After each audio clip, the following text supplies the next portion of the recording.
नमस्कार, क्यापिटल समाचारमा स्वागत छ। म प्रतीक नेउपाने। सुरुमा अहिलेसम्मका मुख्य समाचारका शीर्षकहरू। नेकपा दुवै समूहको स्थायी कमिटी बैठकमा आगामी रणनीतिबारे छलफल। एउटा समूह सङ्घर्षमा, अर्को समूह चुनावी रणनीतिमा केन्द्रित। आज मकर सङ्क्रान्ति घिउ, चाकु र तरुल खाएर मनाइयो।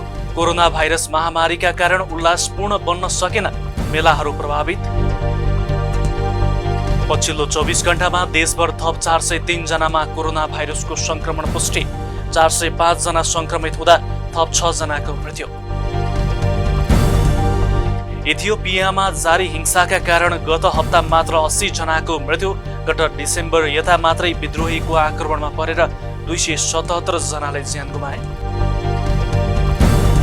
र नेपाल ओपन अन्तर्राष्ट्रिय virtual poomsae high speed kick taekwondo championship माघ तेस्रो साता हुने प्रतियोगितामा विश्वका 29 देशबाट 1300 भन्दा धेरै खेलाडीको सहभागिता रहने।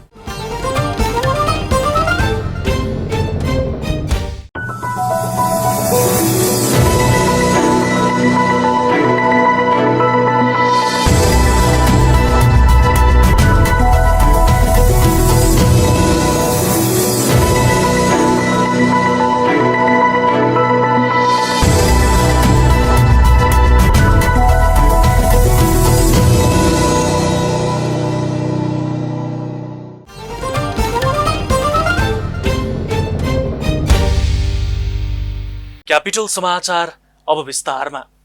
संसद विघटनपछि स्पष्ट रूपमा विभाजनको बाटो समातेका नेकपाका दुई समूह आफ्नो रणनीति बनाउन केन्द्रित भएका छन्। नेकपा प्रचण्ड नेपाल समूह सडक सङ्घर्षमा अगाडि बढेको छ भने अर्को खेमा अर्थात् केपी शर्मा ओली समूह चुनावी अभियानतर्फ केन्द्रित भएको छ। प्रधानमन्त्री तथा नेपाल कम्युनिस्ट पार्टी नेकपाका अध्यक्ष केपी शर्मा ओलीले आफू निकटका नेतालाई बालवाटार बोलाएर अबको रणनीति तय गर्न छलफल गर्नु भएको छ। स्थायी कमिटी सदस्य सुभाष नेम्माङ, महासचिव तथा अर्थमन्त्री विष्णु पौडेल लगायतका नेतालाई प्रधानमन्त्री ओलीले बालवाटार डाक्नु भएको थियो। भेटमा निर्वाचन आयोगले के कसरी काम गरिरहेको छ भन्ने विषयमा ओलीले चासो राखेको भेटमा सहभागी एक नेताले बताएका छन्। संसद विघटनमा अदालतमा विचाराधीन मुद्दाका विषयमा समेत प्रधानमन्त्री ओलीले चासो राख्नुभयो। देशभर पार्टीको अवस्थाका बारेमा समेत उहाँले चासो देखाउनु भयो। यस्तै नेकपाकै अर्को समूह दाहाल नेपालको आन्दोलनका बारेमा समेत बालवाटारमा छलफल भएको थियो। पार्टी विभाजनको कानुनी मान्यताका लागि लडाईँमा रहेका नेकपाका दुवै समूहले निर्वाचन आयोगलाई आफ्नो पक्षमा निर्णय गर्न अनुरोध गरिरहेका छन्। निर्वाचन आयोगले दुवै समूहलाई पठाएको पत्रको जवाफ हिजो मात्रै दुवै समूहले फेरि आयोगलाई दिएका छन्। आज माघे सङ्क्रान्ति। मुलुकभर आज विशेष उल्लासका साथ माघी पर्व मनाइएको छ। प्रत्येक वर्ष सौर मास अनुसार माघ महिनाको पहिलो दिन मनाइने माघे मकर सङ्क्रान्ति पर्व यो वर्ष कोरोना संक्रमणका त्रासका कारण उल्लासपूर्ण बन्न सकेन। अचला लोहनीको एक रिपोर्ट। माघ 1 गतेदेखि सूर्य धनु राशिबाट मकर राशिमा प्रवेश गर्ने भएकाले माघ 1 गतेलाई माघे मकर सङ्क्रान्ति भनिन्छ। माघ 1 गतेदेखि उत्तरायण सुरु हुने र दिनभन्दा रात छोटो हुने पौराणिक मान्यता छ। धार्मिक मान्यता अनुसार उत्तरायण सुरु हुने दिनको स्नान, जप, तप, ध्यान, साधन, दान आदिलाई पुण्यदायक मानिन्छ। यसैले यस दिन देवघाट, त्रिशुली, कालीगण्डकी, बागमती, इन्द्रावती, त्रिवेणी, रिडी, कन्काई माई लगायतका स्थानमा माघ स्नान गर्ने भक्तजनको भिड लाग्ने गरेको छ। यसको बेग्लै पौराणिक महत्त्व छ। विगतको अनुभव हेर्दा माघी पर्व आयो कि थारू गाउँमा कमैया, कमलरी खोज्न सुरु हुन्थ्यो।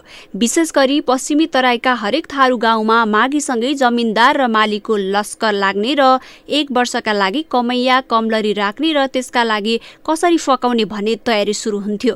तर अहिले सामाजिक जागरणका कारण यो प्रथामा कमी आएको छ। त्यसैले थारू समुदायले यो दिनलाई दासताको पर्व भन्ने गरेका छन्। सामान्य परिवारका सबै सदस्य एक ठाउँमा जम्मा भएर मनाउने माघी पर्व यो वर्ष कोरोनाकै कारण काठमाडौँको टुँडीखेलमा समेत कुनै कार्यक्रम भएन। यसबाहेक काठमाडौँ उपत्यकाको विभिन्न धार्मिक स्थल तथा जलाशयमा भने माघी नुहाउने तथा जप ध्यान गर्नेको भिड लागेको छ। ललितपुरको कुम्भेश्वर र पशुपतिनाथ मन्दिर क्षेत्रमा कोरोना त्रासकै बीचमा हजारौंले विशेष पूजा गरेका छन्। तरुल, त्यसैगरी घिउ, चाकु, तिलहरी, तरुल खानुको चाहिँ रहस्य चाहिँ के हो भन्दाखेरि हामीले चाहिँ जुन मनाइ आएको चाहिँ यो एउटा पर्व हो र यो पर्वमा चाहिँ हामीले चाहिँ परिवार सबै मिलेर चाहिँ माया प्रेमहरू चाहिँ हामीले चाहिँ एक आपसमा चाहिँ साटासाट गर्न सकौँ, प्रेम घर नभएकोलाई घरजमहरू होस् भनेको कारणले नै यो हामीले चाहिँ तरुलहरू घिउ चाकुहरू खानुको रहस्य चाहिँ यो पुसमा पकाएर माघमा खाने भन्नाले चाहिँ हजुरको चाहिँ यो मकर सङ्क्रान्ति सूर्य नारायण चाहिँ धनु राशिबाट सूर्य देवता चाहिँ धनु राशिबाट मकर राशिमा प्रवेश गर्ने भएको कारणले गर्दाखेरि यो पुसमा पकाएर माघमा खाने भन्नुको कारण चाहिँ यो हो। विगतको तुलनामा यो वर्ष अधिकांश धार्मिक तथा सांस्कृतिक उत्सवमा सर्वसाधारणको सहभागिता सुस्ताएको भए पनि भक्तजनले माघीका दिन स्वास्थ्य मापदण्ड पालना गरेरै भए पनि मठ मन्दिरमा विशेष पूजा गरेका छन्। कोरोनाको प्रभाव त स्वाभाविक रूपमा चाहिँ पर्न सक्दछ, किनभनेदेखि जहाँ धेरै जमघटहरू हुन्छ त्यहाँ चाहिँ कोरोनाको प्रभाव हुनसक्छ भन्ने त के अरे डक्टरहरूले अनि ती जानकारहरूले बताउनु भएकै छ, सञ्चार माध्यमहरूमा आइरहेको छ। त्यही भएर चाहिँ मास्कहरूको प्रयोग गर्ने, सेनिटाइजर प्रयोग गर्ने, सामाजिक दूरी कायम गर्ने, यस्तै गरेर यो पशुपति क्षेत्रमा पनि त्यो पशुपति विकास कोषले पनि चाहिँ भक्तजनहरूलाई त्यस्तै सामाजिक दूरी कायम गरेर उनीहरूको चाहिँ शरीरहरूको नापजाप गरेर क्रमबद्ध रूपमा चाहिँ लाइन मिलाएर पशुपति दर्शन गराउने व्यवस्था गरेको छ। अहिले चाहिँ लगभग झन्डै 1 महिना जति हुन लाग्यो। मानिसहरू सामाजिक दूरी कायम गरेर पशुपतिको दर्शन गर्ने अनि ब्राह्मणहरूसँग पनि गएर चाहिँ आफ्ना कुराहरू राख्ने, कोही दान पुण्य धर्महरू गर्ने गरिरहेकै छन्। धार्मिक तथा सांस्कृतिक मान्यता अनुसार माघे सङ्क्रान्तिमा मासको दाल र चामल मिसाएको खिचडी, घिउ, चाकु, तिल, तरुलको लड्डु र सागपात खाने प्रचलन छ, जसले शरीरभित्रको चिसो निकाले र सर्दी हट्ने जनविश्वास जोडिएको छ। नेपाल संस्कृति र धार्मिक विविधता युक्त मुलुक हो। यहाँ विभिन्न जात जाति भाषाभाषीको बेग्ला बेग्लै परम्परा लोकप्रिय छ। यस्तै लोकप्रियता बोकेको थारू समुदायको माघी पर्व भने यो वर्ष कोरोनाले खल्लो बनाएको छ। क्यापिटल समाचारको लागि क्यामेरामा दिपेन्द्र थापा मगरको साथमा अचला लोहनी, काठमाडौँ। अब बेला र बोली। आज हामीले काठमाडौँको पशुपत क्षेत्रमा सर्वसाधारणलाई सोधेका छौँ, माघी पर्वको महत्त्व के छ? हेरौँ सर्वसाधारणको बोली उनीहरूकै शैलीमा।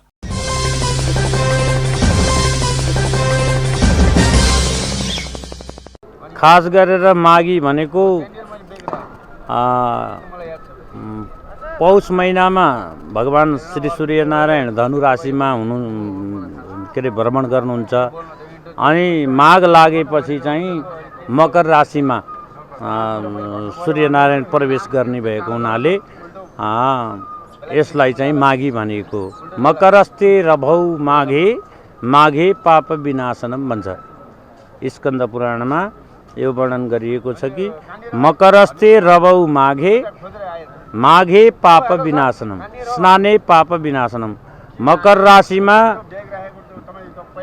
सूर्य प्रवेश गरेको अवस्थामा चाहिँ स्नान गरियो भनेदेखि र सबै पापहरू पनि नष्ट भएर जाने र चाहिँ आउने वर्षभरि नै उसमा चाहिँ सुख समृद्धि छाउने भएको हुनाले वैदिक सनातन धर्मका मानिसहरू देवस्थलहरूमा तीर्थहरूमा जाने, स्नान गर्ने, तिलका लड्डुहरू बनाउने, चाकु यो गुणबाट बनेको परिकार, तिलको लड्डु अनि सखरखण्डा अनि तरुलहरू, वनतरुलहरू यस्तो चिजहरू चाहिँ अरूलाई पनि दान गर्ने, आफूले नि खाने, इष्टमित्रहरू ज्वाइँ चेला चेली भेटी इष्टमित्रहरू बन्धुबान्धवहरू सबै भएर चाहिँ नाचगान गर्ने, त्यो मिठो परिकारहरू खाने गर्नाले चाहिँ वर्षभरि नै चाहिँ उनीहरूलाई चाहिँ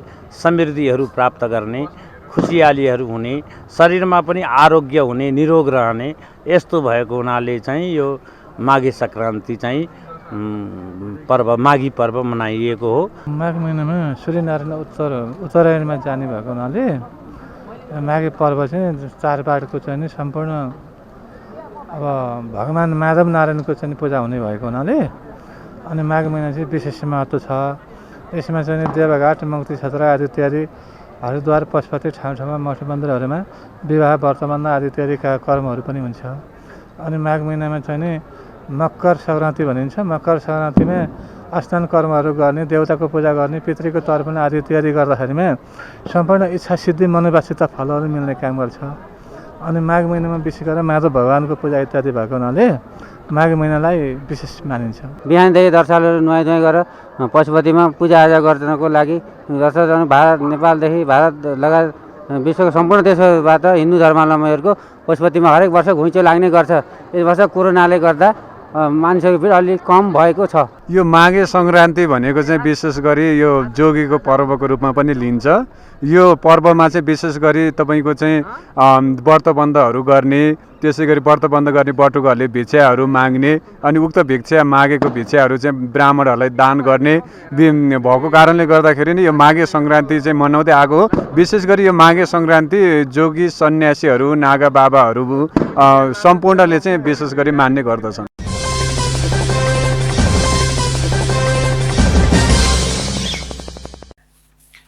क्यापिटल समाचारमा अब पालो विश्रामको। प्रश्न सटीक, सफा जवाब, एउटा सिधापनको खोज, सीधा कुरा।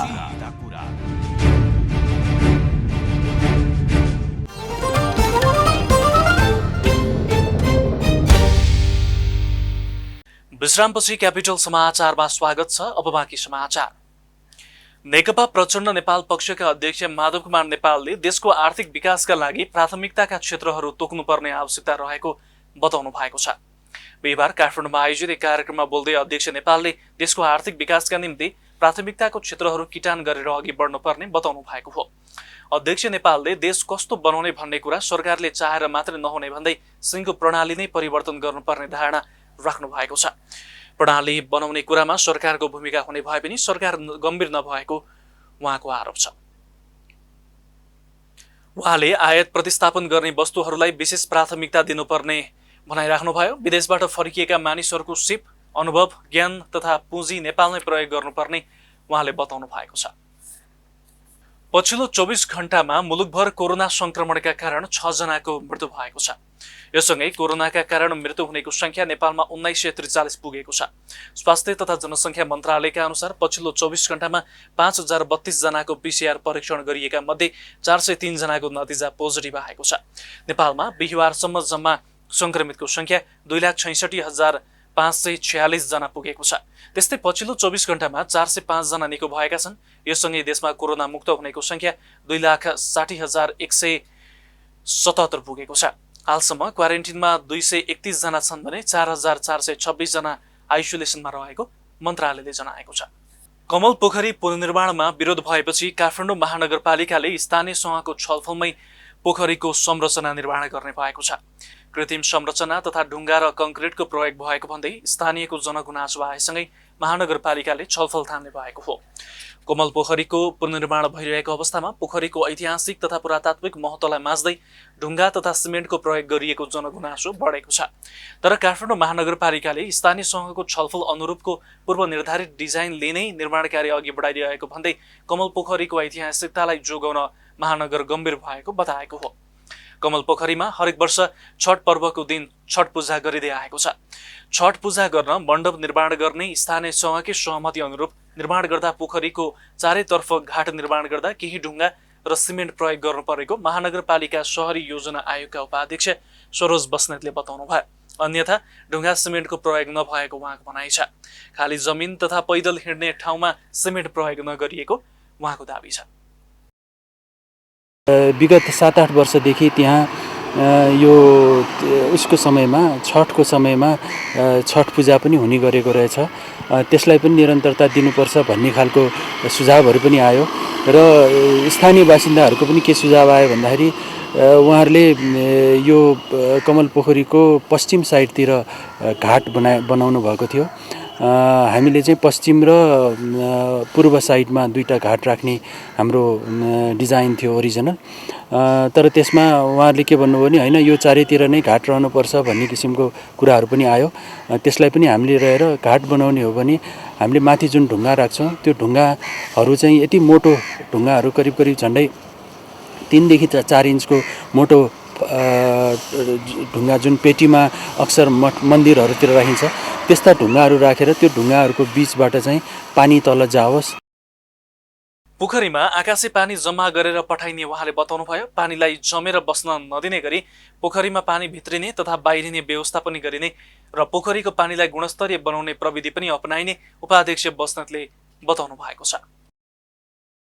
र अनि सबभन्दा ठुलो त्यहाँ सबैको चासोको विषय पनि त्यसको पानी कसरी आउँछ र पानीको व्यवस्थापन कसरी हुन्छ भन्ने चाहिँ ठुलो चासो छ।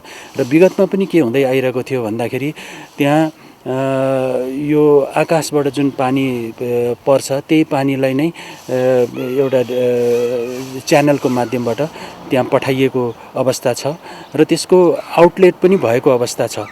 र आउटलेट चाहिँ तल यो पूर्व दक्षिण के अरे दक्षिण पश्चिमतिरको खोल्सीबाट आउटलेट हुँदै त्यहाँबाट चाहिँ तल यो कमलादी साइडतिर र यो धोबी घाट धारा साइडतिर जान्छ। र त्यसको आउटलेट र इनलेटको व्यवस्था भएको हुनाले अब हामीलाई अहिले चिन्ता के छ भन्दाखेरि पानी जति हो पर्याप्त मात्रामा पानी त्यहाँ हुने हो कि होइन भन्ने खालको चिन्ता चाहिँ छ। ढुङ्गा सिमेन्ट प्रयोगको विषय चिन्ताको विषय नभएको पनि उपाध्यक्ष बस्नेतले बताउनुभयो। करिब 7 करोडको लागतमा कमल पोखरी निर्माण हुन लागेको जानकारी दिँदै उहाँले आगामी वैशाखसम्ममा सर्वसाधारणको लागि खुल्ला गर्ने लक्ष्य राखिएको जानकारी दिनुभएको छ। क्यापिटल समाचारमा पुनः एकैछिन विश्राम। तपाईको परिवेश र बाँकी विश्वका सम्पूर्ण सन्दर्भ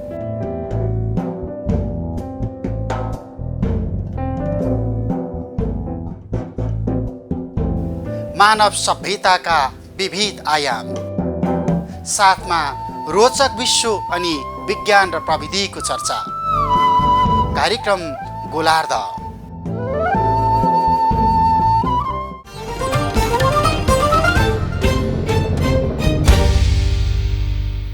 विश्रामपछि क्यापिटल समाचारमा पुनः स्वागत छ। अब पालो आर्थिक समाचारको।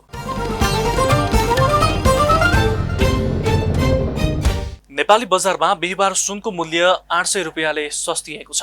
नेपाल सुन चाँदी व्यवसायी महासङ्घका अनुसार बुधबार प्रति तोला 92,900 रुपियाँमा कारोबार भएको छापावाल सुनको मूल्य बिहिबार 92,100 मा झरेको हो। यस्तै तेजाबी सुन 91,600 रुपियाँमा कारोबार भएको छ। यस्तै चाँदी पनि 15 रुपियाँले सस्तो बनेर प्रति तोला 1245 रुपियाँमा किनबेच भएको महासङ्घले जनाएको छ। अब पालो अन्तर्राष्ट्रिय समाचारको। इथियोपियामा जारी हिंसाका कारण गत हप्ता मात्र 80 जनाको मृत्यु भएको छ। 2 वर्षभन्दा कम उमेरका बालबालिका र महिला सहित 80 जनाको मृत्यु भएको त्यहाँको मानवाधिकार आयोग EHRC लाई उद्धृत गर्दै अन्तर्राष्ट्रिय सञ्चार माध्यमहरूले जनाएका छन्। EHRC का प्रवक्ता आरोन मासोले दक्षिणी सुडानको बेनिसाङ्गोल गुमुद क्षेत्रमा बिहानको समयमा विद्रोहीको हमलाबाट सर्वसाधारण मारिएको पुष्टि गरे। घटनाको विषयमा हालसम्म कसैले पनि जिम्मेवारी नलिएको त्यहाँको सरकारले जनाएको छ। आक्रमणकारीको पहिचान नभएकाले थप अनुसन्धान भइरहेको सरकारी अधिकारीहरूले बताएका छन्। सो क्षेत्रमा गत डिसेम्बर यता मात्र 277 जना विद्रोहीको आक्रमणमा परेर मृत्यु भएको समाचारमा जनाइएको छ। अधिकारवादी संस्थाहरूका अनुसार विद्रोहीको लगातारको आक्रमणका कारण हजारौं सर्वसाधारण विस्थापित भएका छन्। यता सरकारले नागरिकको सुरक्षाका लागि सुरक्षा दिन नसकेको भन्दै विपक्षी दलहरूले प्रधानमन्त्रीको आलोचना गरेका छन्। इरानको जलसेनाले ओमानको खाडीमा सैन्य अभ्यास सुरु गरेको छ। सेनाले छोटो दूरीको क्षेपयास्त्र अभ्यास सुरु गरेको तथा आफ्नो सबैभन्दा ठूलो युद्धपोत सार्वजनिक गरेको स्थानीय सञ्चार माध्यमले जनाएका छन्। तेहरानको आणविक कार्यक्रम र इरानमाथि अमेरिकी दबावका कारण तनाव बढिरहेका बेलामा सैन्य अभ्यास गरिएको हो। क्षेपयास्त्र अभ्यासमा इरानमै बनेका 2 युद्धपोत पनि सहभागी छन्। देशको सबैभन्दा ठूलो युद्धपोत मकरान र क्षेपयास्त्र प्रक्षेपण गर्ने जेरेह युद्धपोत सार्वजनिक गरिएको बताइएको छ। अमेरिकाको आर्थिक नाकाबन्दीका बावजुद इरानले हालैका सातामा सैन्य अभ्यासहरू बढाइरहेको छ। अब पालो खेल समाचारको।